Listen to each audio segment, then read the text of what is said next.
Welcome to Dharma Dialogues, a children's podcast series on the Yaksha Prashnam, a wise and wonderful dialogue from the Mahabharata. Just a little something to keep in mind as you listen to these stories. We tell these stories to spark reflection, not to give strict answers. These stories are told with love and respect from the Hindu tradition, with guidance from elders in our community. Anyone can listen, learn, and even interpret the stories in their own way. All we hope is for young minds to grow in curiosity, courage, and compassion. As we are learning and growing with you, any mistakes along the way are completely unintentional. Please feel free to reach out to us if you have any questions or feedback. Now, on to the episode.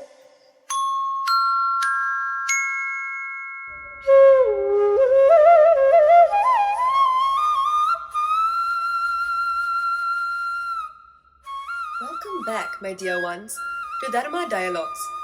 In our last conversation, we learned about rain, the gentle gift from the heavens that wakes up the earth. Today, we continue our journey with the Yaksha's next question, one that digs a little deeper. Deeper? Like into the soil? Exactly. The Yaksha asked Yudhishthira a question about what is the best treasure that lies beneath the ground. Let's jump right into the question. Tell me, Yudhishthira, of all the things that are buried, what is the greatest? Things that are buried? Maybe treasure? Like gold and jewels hidden in the earth? I've heard that some places in the world have underground mines filled to the brim with gold. Could that be it? That's a very common thought. People often think of buried riches, but Yudhishthira, with his calm and wise heart, gave a much more beautiful answer. The seed, O Yaksha. The seed? Really? But a seed is so small. Why is it greater than buried treasure or gold? Gold and jewels are worth so much money. What value can a seed bring? Ah, my little one, think of what happens if you bury gold.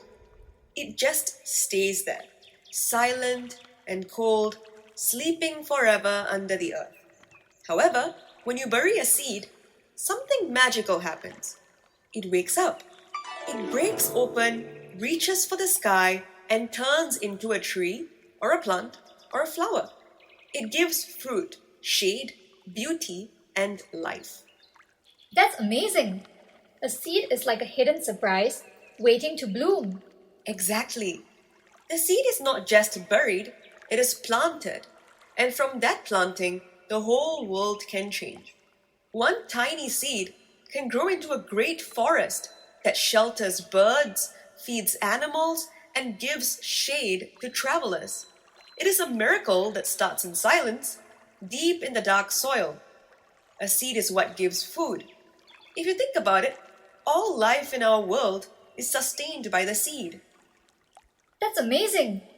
A tiny seed is so valuable. But is there also a deeper meaning? More than just plants? Yes, there is.